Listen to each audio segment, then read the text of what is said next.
Ok, nous voici rendus à la partie de la configuration de OSPF, qui est la partie 6 du devoir de semaine 6.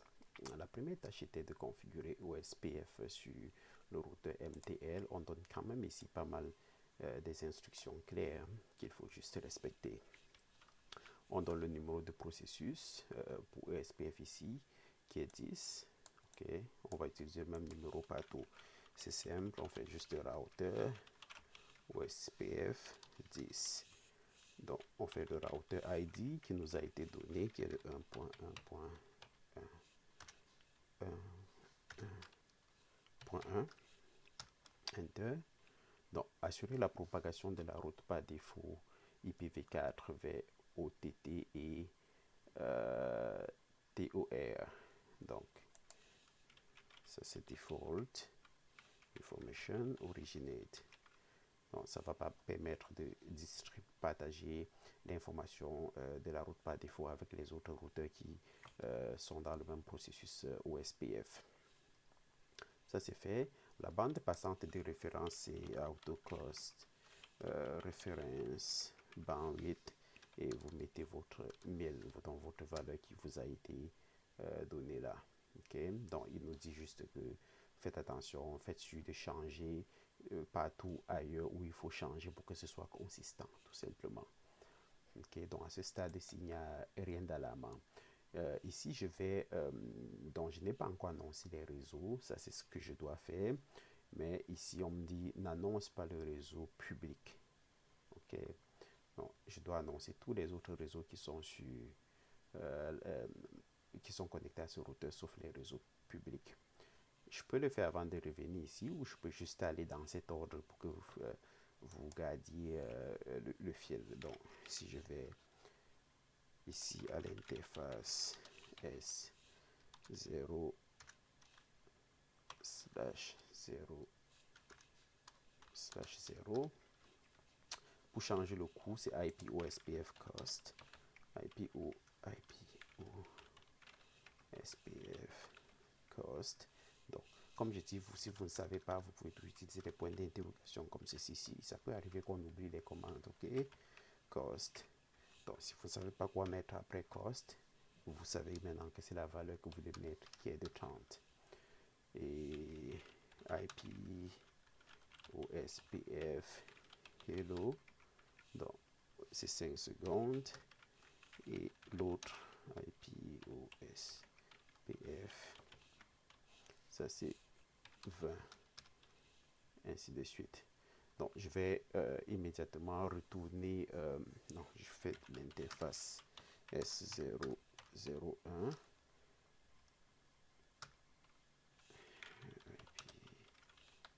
OSPF d'abord. Hello. 5. 20. Donc, je vais retourner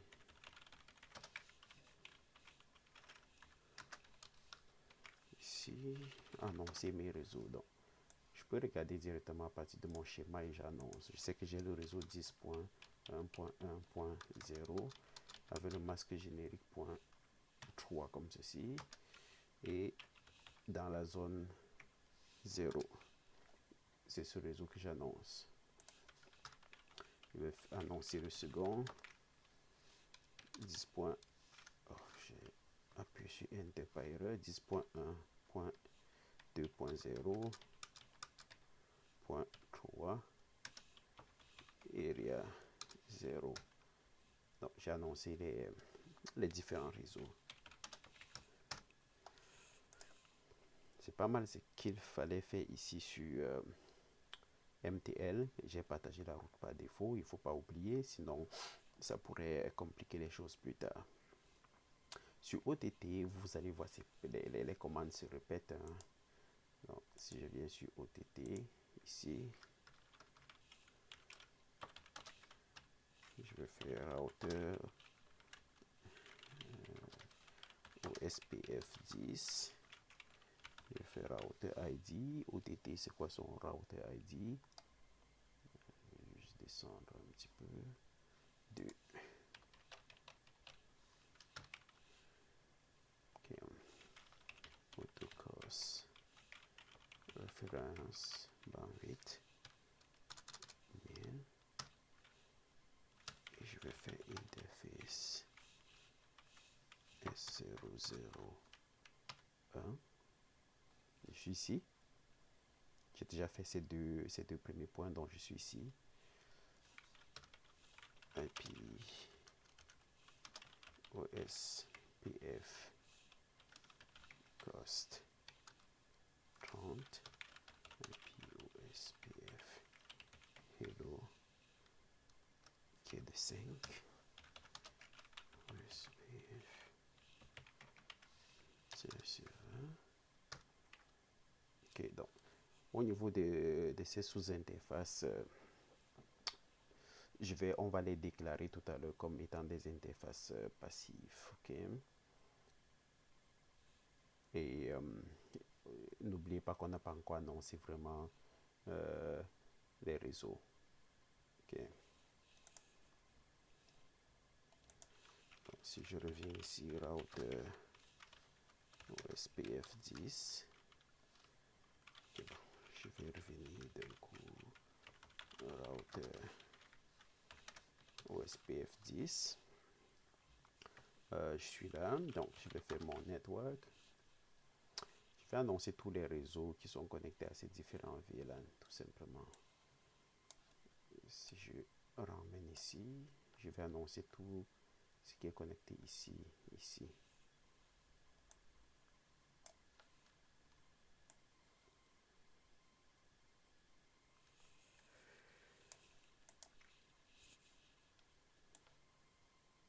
Ok, on va commencer ici. Network 192.168.34.0 TCC area 0.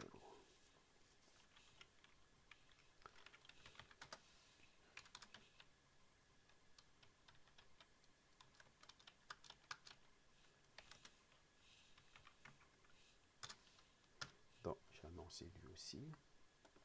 Je vais annoncer tous les autres aussi. Si à rendu ici, vous vous rappelez pas c'est quoi les adresses, on est sur OTT, on peut juste dans OTT c'est ici, on peut juste monter, soit vous pouvez aussi dire ici, hein. Donc on sait qu'on a le 168.10.0.10 ainsi de suite, comme ceci. Vous pouvez aussi regarder, faire une comparaison entre l'adresse IP et le masque de sous-réseau. Donc on est sur OTT, voilà les différents réseaux qui sont là. 10.0, c'est un slash 24,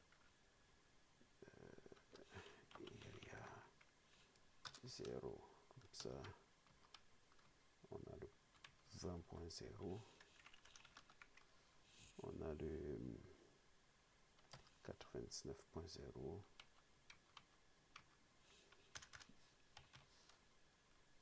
comme ceci. Donc, je pense rendu ici, on a déjà pas mal annoncé la plupart. Je vais juste... On est sur OTT. On a annoncé... OK. Ici, déclarer des interfaces passives en utilisant l'option Default. Ne pas réactiver les interfaces appropriées.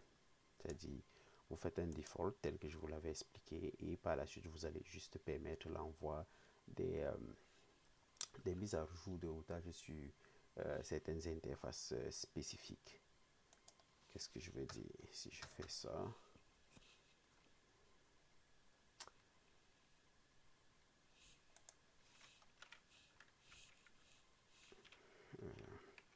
Passif interface. Vous savez, quand on fait passif interface, on a la possibilité de spécifier par exemple ici G0, G giga, G00, ainsi de suite, ou S0, peu importe, vous pouvez spécifier. Mais ici, vous pouvez faire default pour comme le mettre partout. Et j'ai dit comme dans les situations où vous doutez, n'hésitez pas d'utiliser le point d'interrogation. OK. Donc ici, avec default, on va supprimer l'envoi des mises à jour sur toutes les interfaces. Si on utilise default, comme ceci. OK. Et maintenant, on peut aller maintenant faire nos passive interface, blablabla, et réactiver, par exemple, nos passive interface G0, 1, 10, par exemple, 20, 99, et ainsi de suite.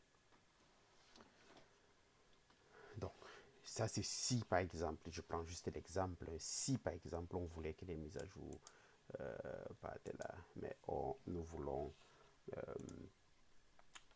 pas que les mises à jour s'en aillent du côté des, des périphériques terminaux ici. Il n'y a aucune raison d'envoyer les mises à jour de routage de ce côté. Donc c'est plutôt pertinent ici. Donc, parce qu'il y a d'autres routeurs qui utilisent le même processus de ce côté-là. Donc je fais ça juste pour vous montrer comment est-ce que ça se configure cela.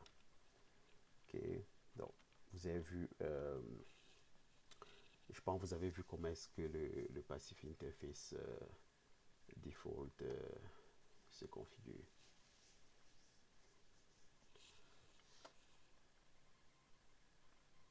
Bon, après cela, ce que nous allons faire, c'est faire le DHCP. Okay, pour gagner en temps, parce que sur l'autre routeur, on doit faire pas mal les mêmes configs. Donc, on va laisser ça. Et dans le prochain dernier morceau de vidéo, on va faire du DHCP. Parce que je pense avoir déjà couvert toutes les notions ici. On va juste répéter la même chose ici sur Toronto, exactement les mêmes commandes. OK, donc on se retrouve dans la prochaine vidéo pour le DHCP.